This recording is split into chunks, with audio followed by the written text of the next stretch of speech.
दोस्तों आपके अपने चैनल लकी स्टडी पॉइंट दोस्तों आपका बहुत बहुत स्वागत है। दोस्तों आज मैं आपके लिए इजराइल देश से जुड़े हुए हिंदी जीके के मोस्ट इंपोर्टेंट क्वेश्चंस को लेके आया हूं, जो दोस्तों आपके करंट अफेयर्स रिलेटेड क्वेश्चंस इससे पूछे जा सकते हैं। दोस्तों इसमें मैंने दोस्तों टॉप हिंदी जीके क्वेश्चंस को लिया जो आपके PET, Bihar police, super TET, SSC, BPSC और यूपी टेट जैसे एग्जामों के लिए वेरी मोस्ट इंपोर्टेंट क्वेश्चंस हैं। दोस्तों तो आइए वीडियो को शुरू करते हैं।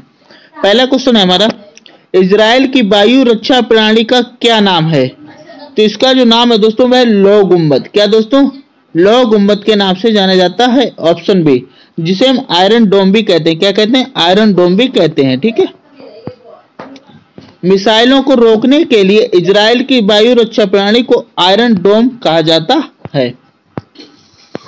नेक्स्ट, आयरन डोम के विकास के किस देश ने इजराइल का समर्थन किया है? मतलब आयरन डोम के विकास के लिए और किस देश ने जो इजराइल का समर्थन किया है? तो दोस्तों भाई यूएसए हो जाए। कौन सा दोस्तों?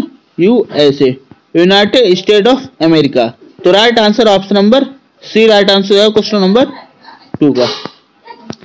इजराइल को आयरन डोम के विकास के लिए अमेरिकी प्रतिनिधि सभा के मैट्रिक सहायता मिली है, जो दुनिया की सबसे अच्छी वायु रक्षा प्रणाली है। दोस्तों यरूशलेम का पुराना नाम क्या था? तो यरूशलेम का दोस्तों पुराना नाम था दोस्तों है यरूशलेमिया और अल क्वाड्स था, अर्थात ए और बी दोनों। राइट आंसर है ऑप्शन नंबर सी। यरूशलेम का जो है यरूशलेम अल क्वाड्स दोनों नाम थे, तो ऑप्शन ए और बी दोनों सही हो जाएंगे। दोस्तों जेरूशलेम को हिब्रू में यरूशलेमिया और अरबी में अल कुदस के नाम से जाना जाता था। दोस्तों दूसरे मंदिर के संबंध में निम्नलिखित में से कौन सा कथन सत्य है? अर्थात जो दूसरा मंदिर है उसके बारे में 2 कथन दिए, इनमें से कौन सा कथन सत्य है? तो पहला कथन है, राजा हेरोदेस ने दूसरे मंदिर का पुनर्निर्माण कराया था। दूसरा कथन है, 3700 ईसा पूर्व में दूसरे मंदिर में सुरक्षा दीवारें जोड़ी गई थी। तो इसमें जो सही कथन है दोस्तों वह केवल 1, केवल 2, 1 और 2 दोनों, इनमें से कोई नहीं। तो राइट आंसर हो दोस्तों ऑप्शन नंबर सी वाला, 1 और दोनों, क्योंकि जो दूसरा मंदिर था उसका दोस्तों राजा हेरोदेस ने पुनर्निर्माण कराया था। साथ ही दोस्तों ये 3700 ईसा पूर्व में दूसरे मंदिर में सुरक्षा दीवारें जोड़ी गई थी, अर्थात दोनों कथन सत्य हैं। 37 ईसा पूर्व में राजा हेरोदेस ने दूसरे मंदिर का पुनर्निर्माण कराया, उसमें सुरक्षा दीवारें जोड़ी गई थी। हर्जल के अनुसार ग्रेटर इजराइल की सीमाएं क्या थी? पहला कथन है, मिस्र की जलधारा से फरात नदी तक। दूसरा, दक्षिण लेबनान, सिडोन और लितानी नदी तक। केवल पहला कथन, केवल दूसरा, पहला और दूसरा और इनमें से कोई नहीं।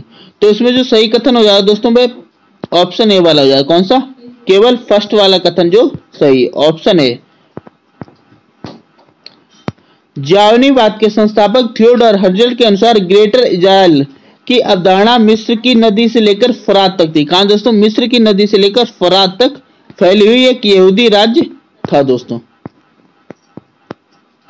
विश्व भर में फिलिस्तीनी की ओर यहूदियों के महान आंदोलन को क्या कहा गया? तो इस आंदोलन को दोस्तों अलियाह कहा गया। क्या कहा गया?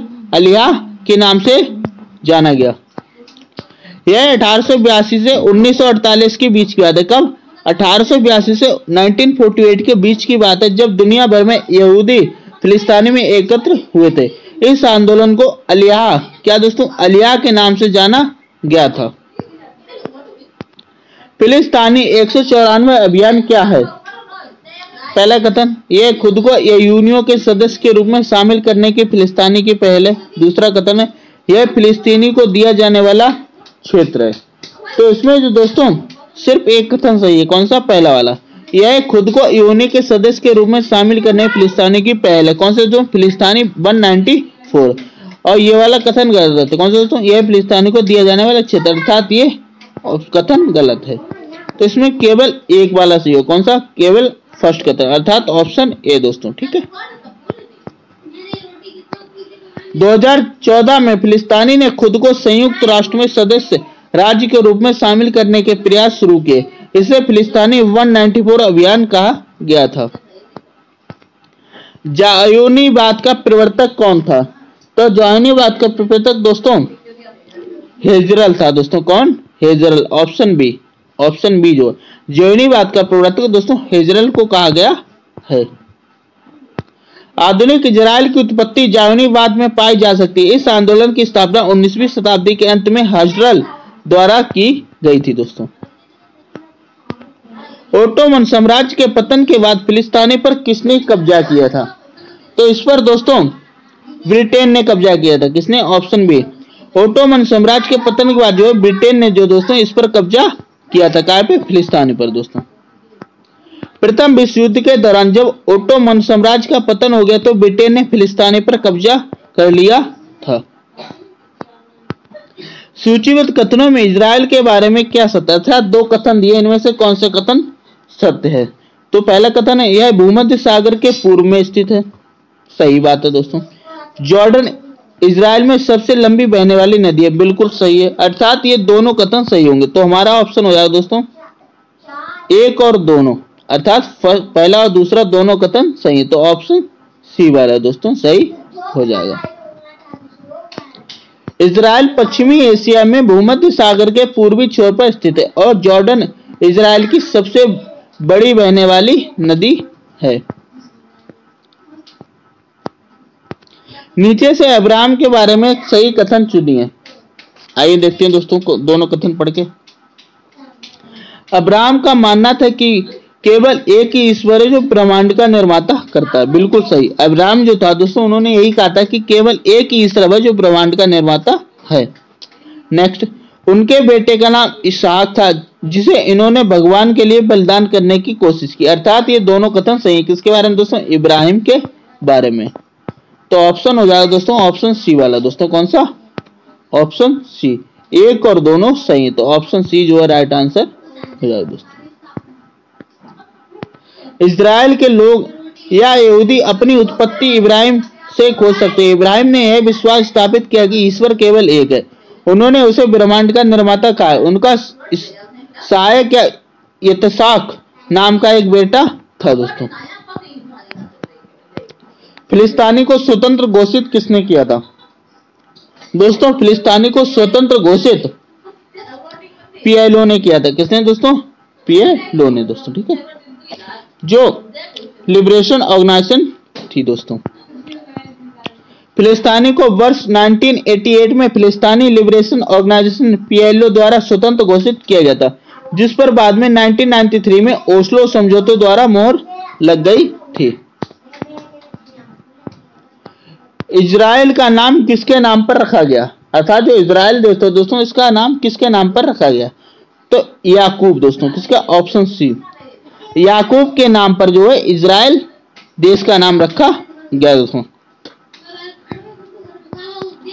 इब्राहिम उसका पुत्र यतसाक या इसहाक के नाम से जाना जाता था और पोता जैकब जिसे इजराइल भी कहा जाता था को इजराइलियों का कुलपति भी कहा जाता है। इजराइल का नाम जैकब को दिए गए नाम से लिया गया है दोस्तों। यहूदी नाम कहां से लिया गया? तो यहूदी नाम जो दोस्तों बहन यहूदा दोस्तों कहां से? यहूदा शब्द से यहूदी नाम लिया गया दोस्तों। यहूदी नाम यहूदा से लिया गया जो याकूब के 12 पुत्रों में से एक है। रूबेन, शिमोन, लेवी, यहूदा, दान, नप्ताली, गाद, आशेर, यासाकार, जेवलिन, योसेफ और ब्यान। ये दोस्तों 12 पुत्र थे जिसमें थे यहूदा। कौन सा दोस्तों? यहूदा के नाम पर जो दोस्तों यहूदी शब्द लिया गया था। सिनाई प्रायद्वीप कहाँ स्थित है? तो सिनाई प्रायद्वीप जो है दोस्तों वह कथन पढ़ते हैं दोस्तों पहले। यह लाल सागर और भूमध्य सागर के बीच में स्थित है। बिल्कुल सही दोस्तों। कौन सा? सिनाई प्रायद्वीप। यह इजराइल का क्षेत्र? जी नहीं, इजराइल का क्षेत्र नहीं है। यह एशिया में मिस्र का एकमात्र भाग है। बिल्कुल सही है, एशिया के मिस्र का एकमात्र भाग है। तो ऑप्शन हो जाएगा दोस्तों इसमें पहला और तीसरा वाला, अर्थात ऑप्शन डी। पहला और तीसरा कथन जो है दोस्तों वह सही है। तो ऑप्शन जो डी वाला राइट आंसर हो जाएगा। सिनाई प्रायद्वीप या वश सिनाई मिस्र के एक प्रायद्वीप है और एशिया में स्थित देश का एकमात्र हिस्सा है। भूमध्य सागर और लाल सागर के बीच में स्थित है दोस्तों। यरूशलेम के लिए कौन सा कथन सत्य है? आइए दोस्तों कथन पढ़ते हैं पहले। कहा जाता है कि यीशु का जन्म यरूशलेम में हुआ था। जी नहीं। राजा हेरोदेस ने दूसरे मंदिर का पुनर्निर्माण किया और उसे सुरक्षा दीवारें जोड़ी। बिल्कुल सही दोस्तों, राजा हेरोदेस ने दूसरे मंदिर का पुनर्निर्माण कराया था और सुरक्षा दीवारें जोड़ी थी। तो कथन सेकंड वाला सही होगा, तो अर्थात ऑप्शन बी, केवल सेकंड कथन सही। तो ऑप्शन बी वाला जो राइट आंसर होगा दोस्तों। राजा हेरोदेस ने 37 ईसा पूर्व में दूसरे मंदिर का पुनर्निर्माण किया, उसमें सुरक्षा दीवारें जोड़ी। कहा जाता है कि यीशु को यरूशलेम शहर में सूली पर चढ़ाया गया था दोस्तों। यरूशलेम में मुस्लिम क्वार्टर में अल अक्सा मस्जिद कहाँ है? तो दोस्तों यह मस्जिद दोस्तों हरम अल शरीफ के पठार पर है दोस्तों। ऑप्शन है। यरूशलेम में मुस्लिम क्वार्टर 4 क्वार्टरों में से सबसे बड़ा, जिसमें डोम ऑफ रॉक का मंदिर और हरम अल शरीफ या नोबल अभयारण्य नामक पठार है, जो अल अक्सा मस्जिद में शामिल है दोस्तों। इजराइल फिलिस्तीनी संघर्ष के बारे में सही कथन कौन सा है? तो आइए दोस्तों कथन देखते हैं पहले। इजराइल फिलिस्तीनी संघर्ष 20वीं सदी के मध्य से चल रहा है। बिल्कुल सही दोस्तों।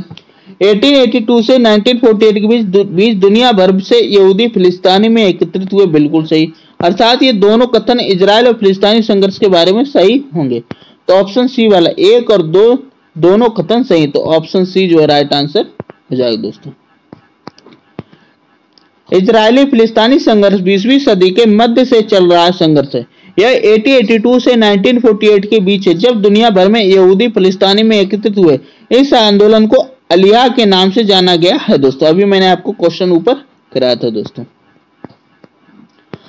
इसकी अगर आप पीडीएफ डाउनलोड करना चाहते हैं तो टेलीग्राम ग्रुप ज्वाइन करें, जिसका लिंक दोस्तों डिस्क्रिप्शन में दिया गया है।